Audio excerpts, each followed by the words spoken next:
आज हम तुलसी के महत्व के बारे में जानने का प्रयास करेंगे। तुलसी के नियम वास्तुशास्त्र अनुसार किस दिशा में रखना चाहिए और इनके क्या क्या फायदे हैं। आइए शुभारंभ करते हैं।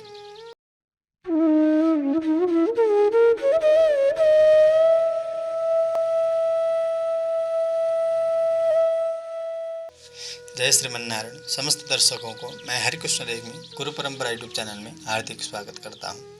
सनातन धर्म में तुलसी के वृक्ष का विशेष महत्व है। सनातनियों के घर में यह वृक्ष अवश्य पाया जाता है। बिना तुलसी के भगवान की विशेष पूजा कभी पूर्ण नहीं होती।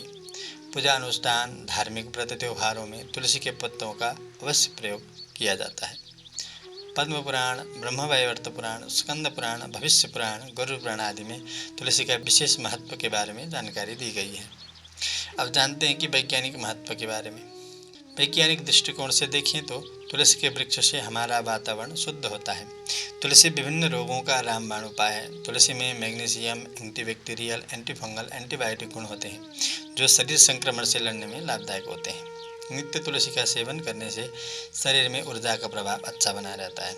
हमारे ऋषि मुनियों ने हमारे स्वास्थ्य का ध्यान रखते हुए नित्य तुलसी का सेवन करने को सिखाया है। आज भी हम किसी हिंदू मंदिर में जाते हैं तो वहाँ भगवान के पूजन के अनंतर भगवान को तुलसी से अर्चना करते हैं। आरती के बाद भगवान का स्नान कराया हुआ तीर्थ देते हुए साथ में तुलसी भी देते हैं। हमारे पूर्वज ऋषि मुनि ऐसे ही नए वैज्ञानिक कहे गए हैं। तुलसी के विषय में ही नहीं अन्य शंख, धूप, ध्यान, आसन, जप, स्नान आदि के बारे में हमारे जीवन को सुखमय और व्यवस्थित बनाने के लिए हमारे दैनिक जीवन में ही इनका समावेश कराया है।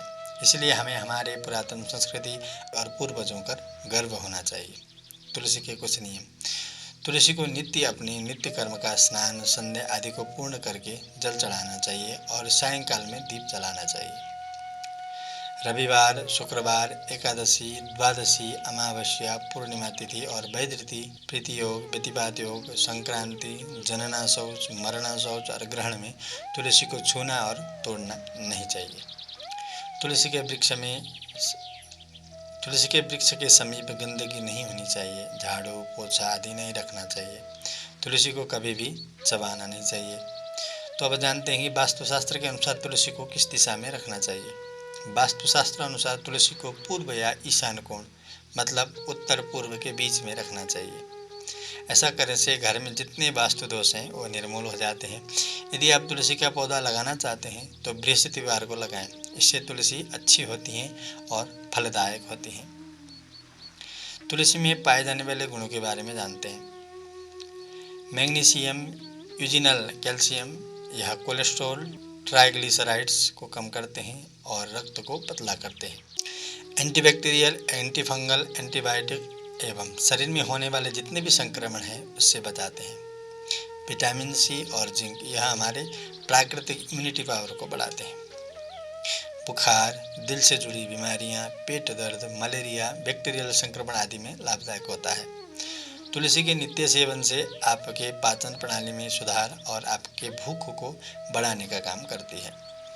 श्याम तुलसी सेवन करने से गले में संक्रमण, त्वचा रोग, कान दर्द, स्वास्थ्य संबंधी समस्या का समाधान होता है। अब जानते हैं तुलसी के फायदे क्या क्या हमें तुलसी के सेवन से और तुलसी के समीप रहने से हमारे जीवन में हमें प्राप्त होता है। नंबर 1, प्रतिरक्षा को बढ़ावा मिलता है। नंबर 2, पाचन प्रणाली को बढ़ाता है। नंबर 3, रक्त शोधक, रक्त का शुद्धिकरण करता है। नंबर 4, रक्तचाप को कम करता है मतलब ब्लड प्रेशर कम करता है। नंबर 5, स्वास्थ्य संबंधी विकारों का इलाज होता है।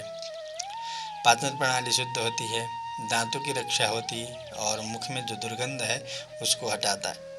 तुलसी के पत्ते का नित्य सेवन करने से शीघ्र स्खलन, स्वप्न दोष और जननेंद्रिय रोगों को फायदा होता है। तुलसी के सूखे पत्तों को पीसकर चेहरे में लगाने से मुख की चमकता बढ़ती है। कान के दर्द में हरे पत्ते को पीसकर हल्का गर्म करके कान में डालने पर कान का दर्द, कान से पानी बहने की समस्या का समाधान होता है। तुलसी सेवन करने से आपके जो उल्टी की समस्या है वह समस्या समाधान होती है। तनाव रहने पर, टेंशन यदि आपको फील हो रहा है तो आप तुलसी के हरे पत्ते को चूसें तो इससे आपको फ़ायदा मिलेगा। तुलसी के फायदे और विशेषताओं के बारे में एक रिसर्च लेख प्रकाश हुआ है। उस लेख को पढ़कर भी आप समझ सकते हैं कि तुलसी के फायदे और महत्व के बारे में। उसका लिंक आपको डिस्क्रिप्शन बॉक्स में मिल जाएगा, आप उसको खोलकर अवश्य पढ़ें। अब एक धार्मिक प्रसंग सुनते हैं जिससे आप में तुलसी के महत्व और उसके फायदे के बारे में ज़्यादा समझ सकेंगे। भगवान श्री कृष्ण की 8 पटरानियाँ थी। उनमें से जो सत्यभामा थी वह धनी परिवार से थी, तो उन्हें बहुत ज़्यादा अहंकार था कि मैं मायके में बहुत धनी थी और मेरे मायके वाले धनी हैं। भगवान को अहंकार पसंद नहीं है। भगवान अपने भक्त के अहंकार को दूर करने के लिए कुछ भी करते हैं। भगवान अहंकार से परे हैं, तो भगवान यह चाहते हैं कि उन्हें भक्त अहंकारी न हो, केवल भक्ति करें और अंत में मोक्ष को प्राप्त करें। तो भगवान ने एक ऐसी लीला रची। ऐसे ही एकादशी के दिन सत्यभामा घर में तुलसी की पूजा कर रही थी, तो उन्होंने नारद जी को ब्राह्मण के रूप में बुलाया। नारद जी ने तुलसी की विधि पूर्वक पूजा की। अंतिम में सत्यभामा ने नारद जी से कहा कि मैं भगवान कृष्ण को जन्मों जन्मों तक प्राप्त करना चाहती हूँ। ऐसा कोई उपाय बताइए जिससे भगवान श्री कृष्ण का साथ न छूटे। तो नारद जी ने सत्यभामा जी से कहा कि जिस चीज़ को आप बार बार प्राप्त करना चाहती हैं उस चीज़ का दान करना चाहिए। तो आप भगवान श्री कृष्ण का दान कर दीजिए, आपको वह जन्मों जन्मों तक मिलेंगे और 100 गुना ज़्यादा प्राप्त होंगे। तो सत्यभामा भी मान गई और उन्होंने भगवान श्री कृष्ण को संकल्प करके नारद जी को दान कर दिया। नारद जी भगवान श्री कृष्ण को पकड़कर अपने साथ लेकर नारद लोक चल दिए। अब दान दे चुकी थी तो मांग भी नहीं सकती थी, तो उन्होंने जन्मों जन्मों तक की आवश्यकता तो थी, परंतु वर्तमान में ही भगवान दूर हो रहे थे। तो उन्होंने नारद जी से कहा, मैंने दान तो कर लिया, कृष्ण से अलग नहीं रह सकती। आचार्यों ने बताया है कि निग्रह करके जो दान दिया है, यदि दान लेने वाले प्रसन्न हो, मान जाए, तो निग्रह देकर उस वस्तु को आप ले सकते हैं। तो मैं आपको भगवान श्री कृष्ण के भार के बराबर उतना सोना दे देती हूँ, आप भगवान श्री कृष्ण मुझे वापस कर दीजिए। तो नारद जी ने कहा ठीक है। तो एक तराजू मंगाया, एक तरफ भगवान बैठे, दूसरी तरफ सत्यभामा मायके से जो जो सोना लाई थी उसको लाकर रखने लगी। जितना सोना घर में था वह खत्म हो गया, पर भगवान जो कि तो 1 इंच भी नहीं हटते।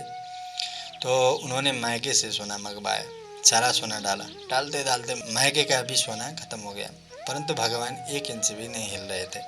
तो उनको चिंता होने लगी।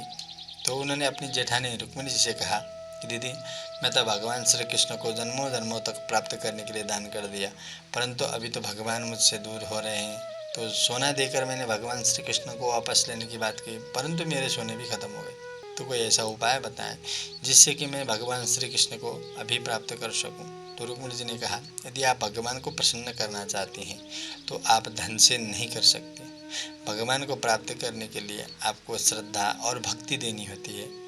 आप अहंकार से, धन से कभी भी भगवान को प्राप्त नहीं कर सकते। ऐसा करिए, आपने जिन तुलसी जी की विधि पूर्वक पूजा की है उन्हीं से जाकर प्रार्थना करके उनसे पत्र लेकर आइए और उसी तुलसी पत्र को आपने जो सोने रखे हैं उसके ऊपर रख दीजिए।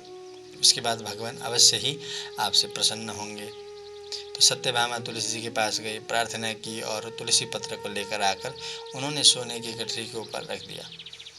श्रद्धा के साथ तुलसी पत्र रखते ही झट से भगवान ऊपर आ गए और सोने का जो भार था वह ज़्यादा होकर नीचे गिर गया। अब ज़्यादा हो गया तो निकालना पड़ेगा, तो उसमें से सोना निकालने लगे। निकालते निकालते अंतिम में तुलसी ही बची, सारा सोना उतर गया। तब भी भगवान ऊपर थे, तुलसी जी भारी थीं और नीचे ज़मीन पर लगी हुई थीं। तो अंतिम में वह तुलसी का पत्र उन्होंने निकाला और नारद जी के हाथ में देते हुए भगवान श्री कृष्ण को प्राप्त किया। तो तुलसी जी का इतना महत्व है कि भगवान केवल तुलसी पत्र से भी प्रसन्न हो जाते हैं। इसलिए जब भी भगवान शालिग्राम का, भगवान श्री नारायण का, भगवान श्री कृष्ण का पूजन करना हो तो तुलसी पत्र अवश्य अर्पण करें। ऐसे ही बहुत बहुत प्रसंग हैं जिसमें से भगवान तुलसी से ही प्रसन्न होते हैं। तो आप लोग अपने घर में तुलसी का रोपण करें, वृक्ष की सुरक्षा करें, जलमौल करें। और जब ठंड का समय आता है तो शीत गिरती है ऊपर से, तो तुलसी को शीत से भी बचाना चाहिए। उसके ऊपर कोई छतरी रख दें। ऐसे नित्य पूजन करें, जल दें और इस प्रकार तुलसी की रक्षा करें। तो आपने अभी तक जाना कि तुलसी का धार्मिक महत्व और वैज्ञानिक महत्व कितना है। तो धार्मिक और वैज्ञानिक दोनों महत्व से हमें तुलसी का सेवन करना चाहिए, तुलसी की पूजा करनी चाहिए। तो आपको यह तुलसी के महत्व से संबंधित वीडियो कैसा लगा, अपनी प्रतिक्रिया, आपके मन में कोई प्रश्न हो और आपसे तुलसी के प्रति कुछ और जानकारी हो तो उसे कमेंट बॉक्स में अवश्य लिखें और हमसे जुड़े रहें। यदि आपको धर्म, संस्कृति, संस्कार से जुड़ना हो, जानकारी प्राप्त करनी हो, कर्मकांड, पूजन, ज्योतिष आदि के बारे में जानना हो तो आप हमारे गुरु परंपरा ऐप को डाउनलोड कर सकते हैं, जो प्ले स्टोर में उपलब्ध है। कुछ समय पश्चात हम उसको ऐप स्टोर पर भी उपलब्ध करा रहे हैं। आज के लिए इतना ही, फिर आपसे पुनः किसी अन्य वीडियो के साथ मिलते हैं। आज के लिए जय श्रीमन नारायण।